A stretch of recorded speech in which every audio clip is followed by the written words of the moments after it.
All right, hi, everybody. Welcome to The Right Side. Doug Billings here with you tonight, Friday night, and wow, everything that has been going on in this country since the election. 27 days or so? Forgive my math if I'm not spot on with that, but for 27 or so days, the sun shined brighter in America, even on cloudy days, ladies and gentlemen, coming to you from smack dab in the middle of the fruited plain. Please make sure that you subscribe, that you like, that you share the show and the program tonight. Christian nationality, Christian nationalism, Christianity in general on the rise throughout America, especially within the new Trump administration. It's amazing, right? The legacy media not talking much about this, but it's going on. Have you watched and listened to J.D. Vance over the last couple of days? Have you watched and listened to Elon Musk over the last couple of days? Christian nationality, Christian values. All of that and much more. Today, ladies and gentlemen, The Right Side with Doug Billings is now upon you. Are you ready? Hey, everybody. My name is General Mike Flynn, and I'm here to do a big shout-out for my great friend and one of the best in the business, Mr. Doug Billings. Right Side with Doug Billings, Right Side with Doug Billings. Doug is the future of the airwaves when it comes to independent broadcasters and podcasters. He is the new Rush Limbaugh. He's exactly what America needs right now, looking for honesty, looking for wisdom, looking for truth, looking for patriotism. Listen to Doug Billings at Right Side with Doug Billings. God bless you and God bless America, and thank you. Ladies and gentlemen, we are winning. We're winning. Welcome to The Right Side with Doug Billings. Are you ready? We are not liberal snowflakes who melt away in the face of tragedy, adversity, and challenge. We are a covenant nation under God, and his divine providence is not dead and it's not gone. It is living within each and every one of you. And you will bring it to life in such a way that the world has never seen before. We never back down. We never give up. We march forward.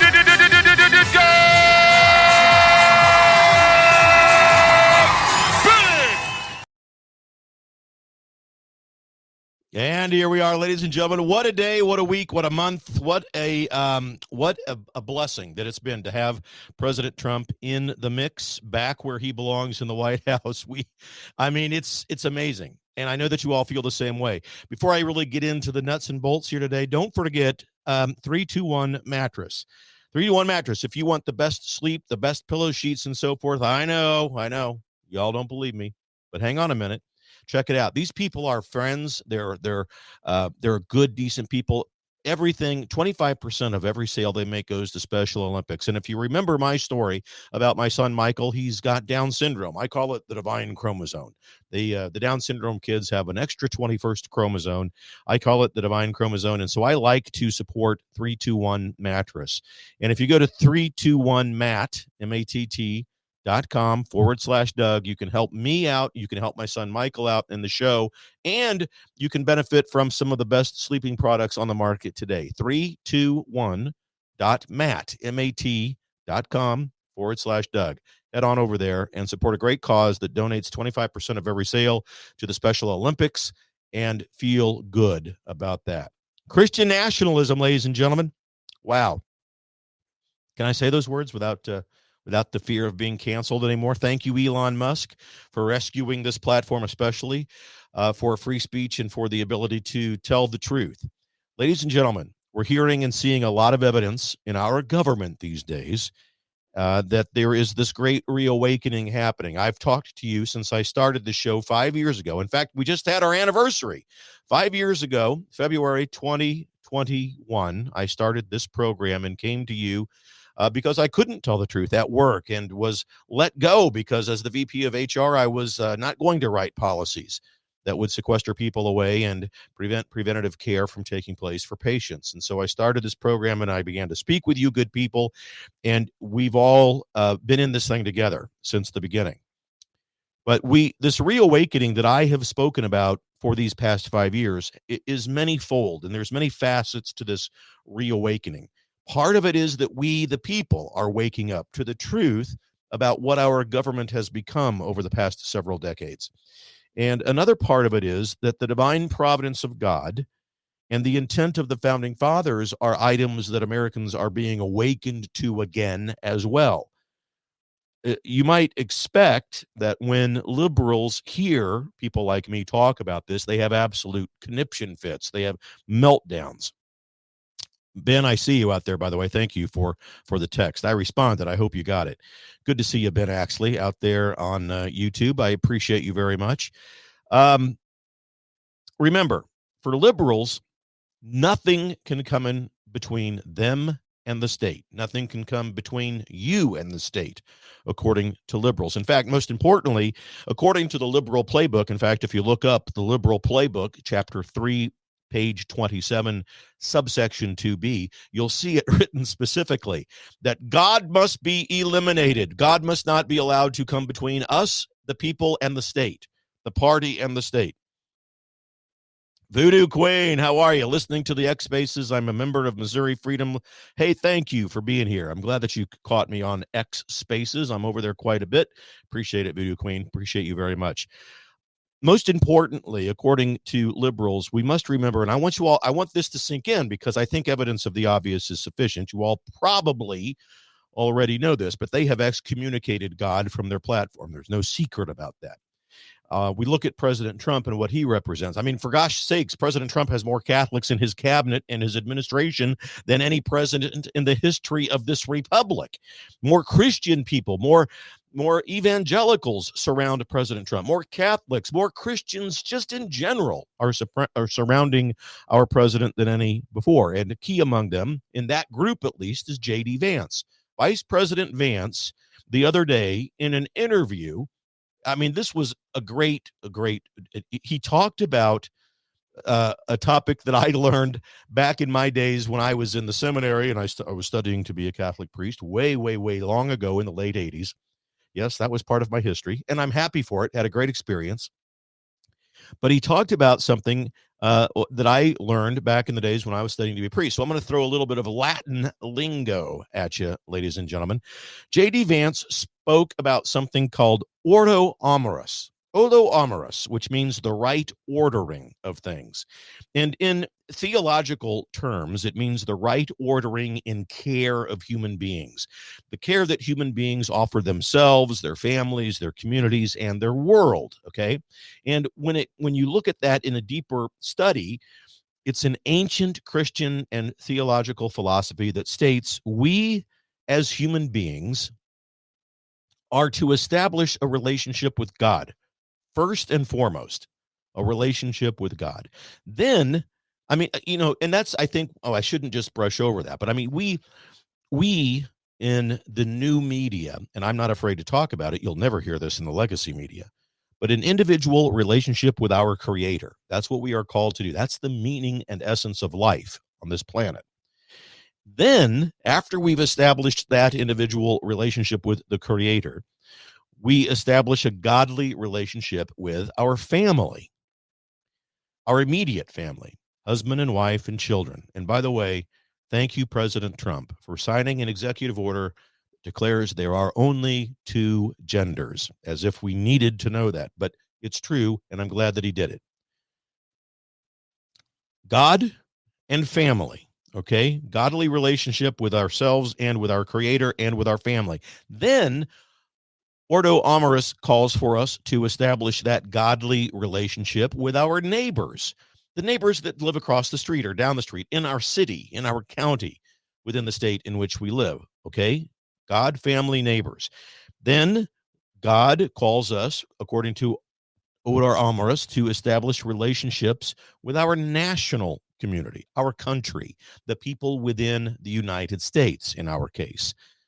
Then we establish that godly relationship with our world community. And that is the order of what Vice President Vance was talking about when he mentioned the theological term ordo amoris, the right order of things.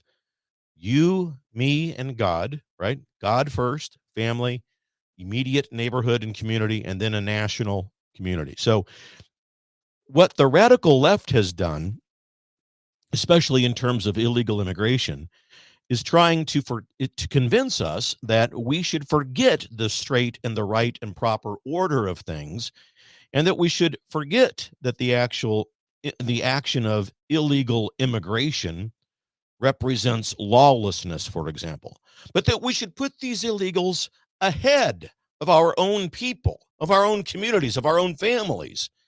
You see, when you boil it down this way, when you take the time to look into it, the radical liberal, anti-God, anti-American movement is discovered, and we can see it.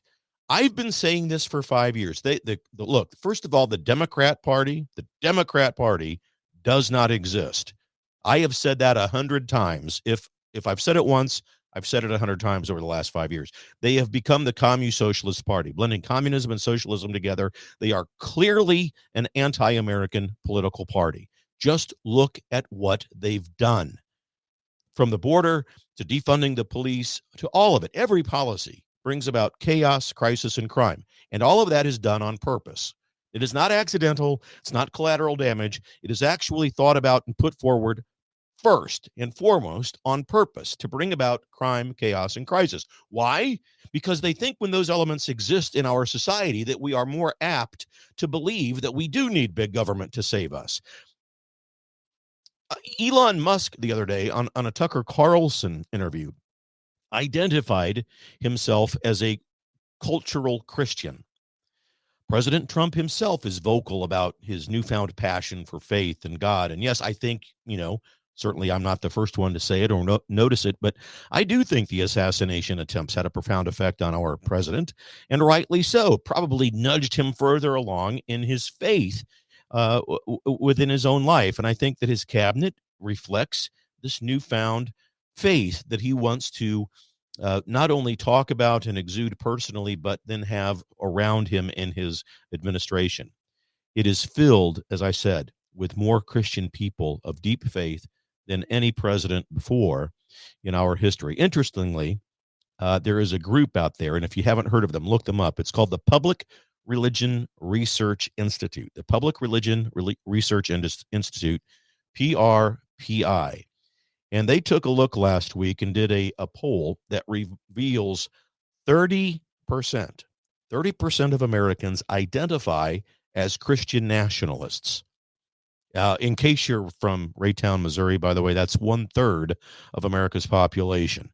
They identify as Christian nationalists. That's absolutely I was astounded that the number was that high. I had certainly believed that Christian nationalism was on the rise and that we're hearing bits and pieces of it more and more. People are talking in those terms that America's a Christian nation. More people are believing what I've been saying over the past 5 years, that God inspired the founding of this country. Our founding documents are inspired by God and written by men. Certainly our Declaration of Independence and our Constitution, and to a great degree the Bill of Rights. But it begs the question, all of this, well, Christian nationalism and so forth. How do you tell? Is there a formula for a Christian nationalist? Is there some sort of an earmark? Do they have a platform? As it turns out, they do. So what is a Christian nationalist? What is Christian nationalism? So here the group, PRPI, identified it, and I'm going to tell you, it is because that you want most members. I think that if I were to say, for example, most people in this country, irregardless of their religious denomination or even whether or not they have a religious denomination, most people in this country believe in God. Most people pray in some form or fashion. Okay. Most people believe in a life after death. Okay. But when you're at your next cocktail party, and there's a liberal in the room, and the topic of national Christian socialism, or nationalism, I should say, not socialism, a Christian nationalism appears in the conversation, I want you to be able to contain what the liberals will ultimately try to convince you of, that it's a fascist socialist movement, that it's rooted in Nazism, and so whatever they may say, or that God doesn't exist at all. I want you to be armed with the truth. Christian nationalism, as it turns out, has 5 key pillars.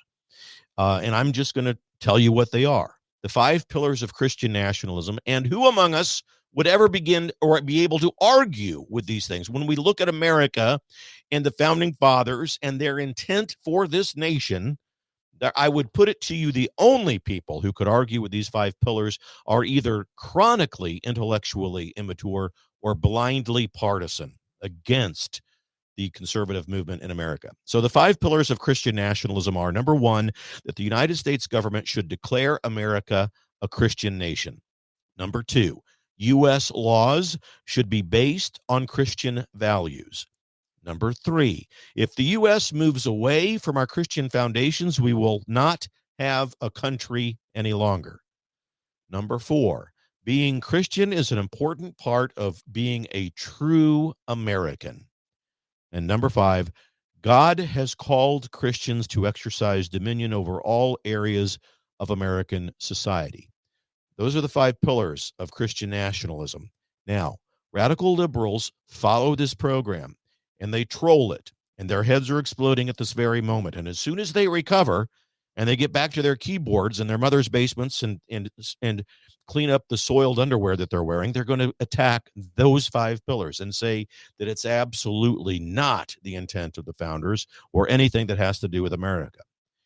It is not difficult to see that the radical liberal hierarchy and secular liberals throughout this republic will convulse and will go into seizures upon reading or hearing these 5 pillars of Christian nationalism. And it's precisely what you and I, as MAGA conservatives, believe, that God inspired the founding fathers to draft our founding documents. As I said, clearly our Constitution and our Declaration of Independence, and to a large degree, the Bill of Rights.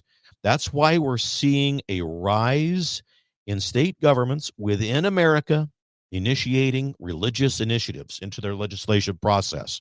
Texas, Louisiana is a couple of the examples where the 10 Commandments are making a comeback in the classroom.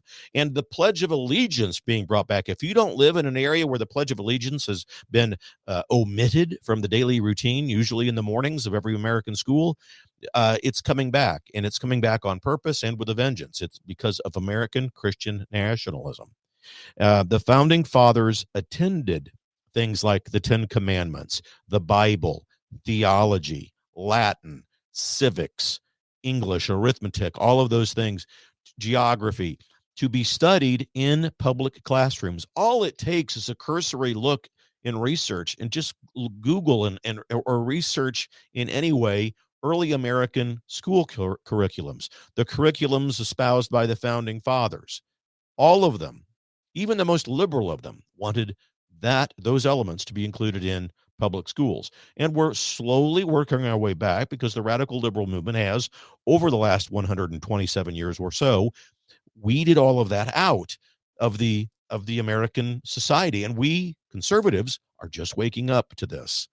2020 was our big wake up, right? The theft of an American presidential election.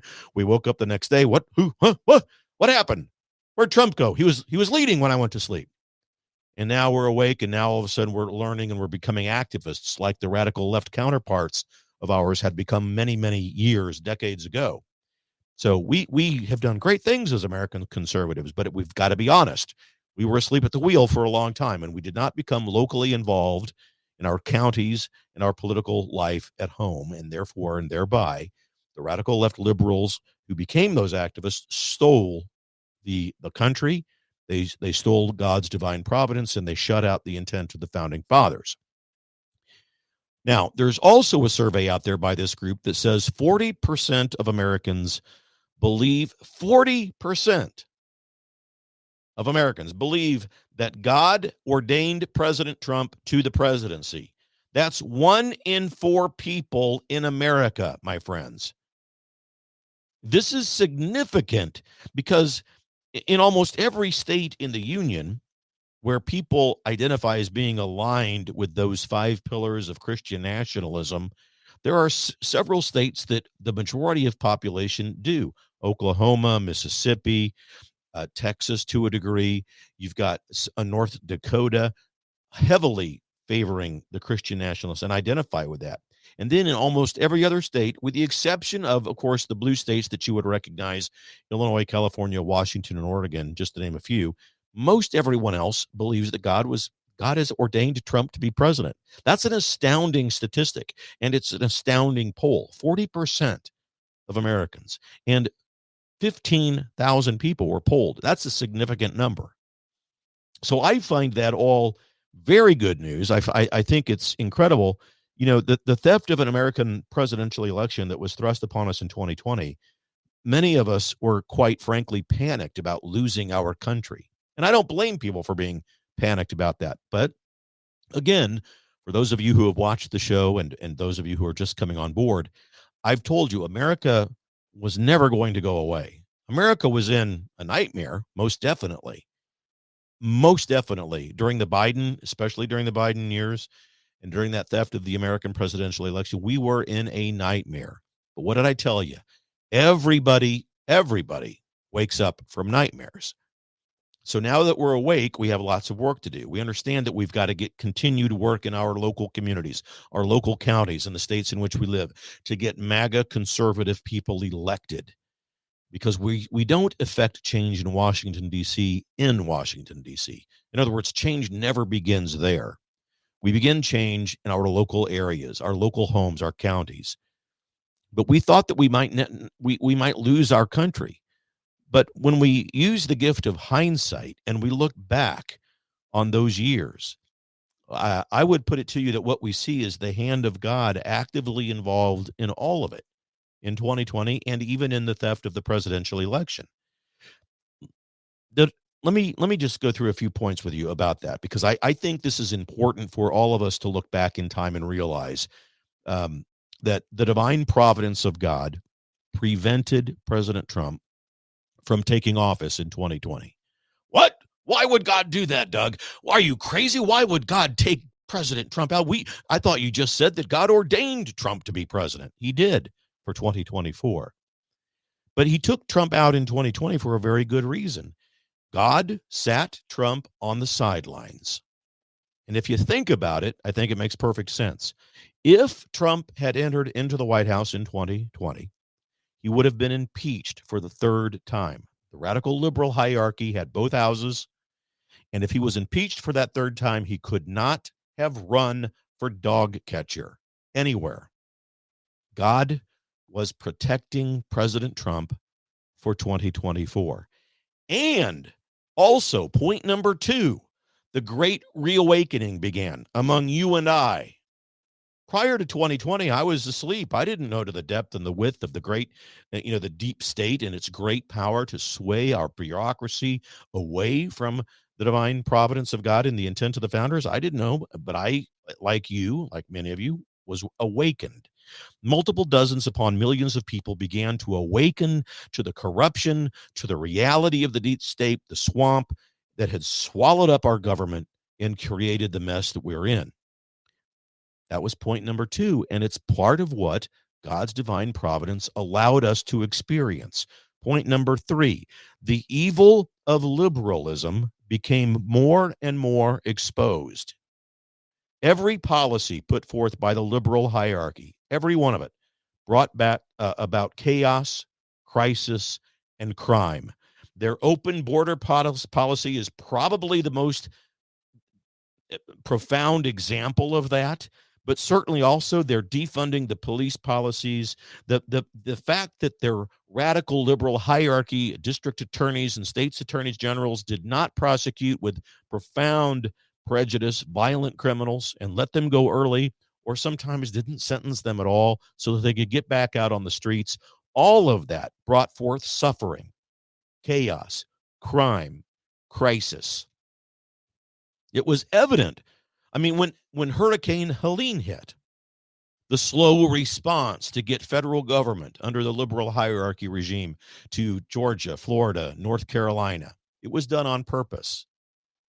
Because they don't want, the radical liberal government believes that when chaos, crisis, and crime hits, that we as Americans are more likely to believe that we need to depend on the federal government instead of our neighbors.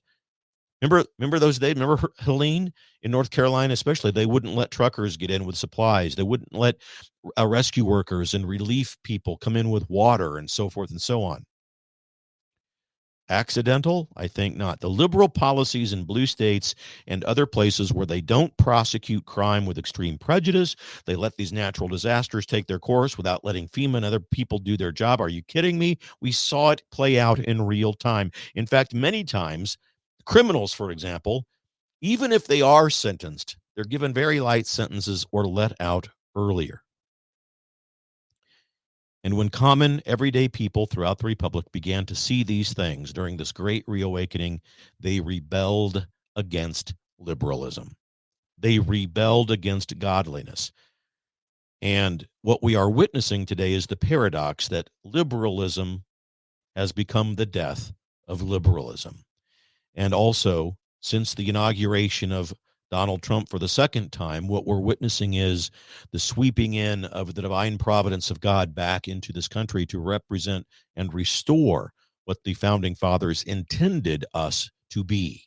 The divine providence of God is seeing to it that the bureaucracy, the fraud, the theft, the tyranny within the government of our republic is being exposed and eliminated.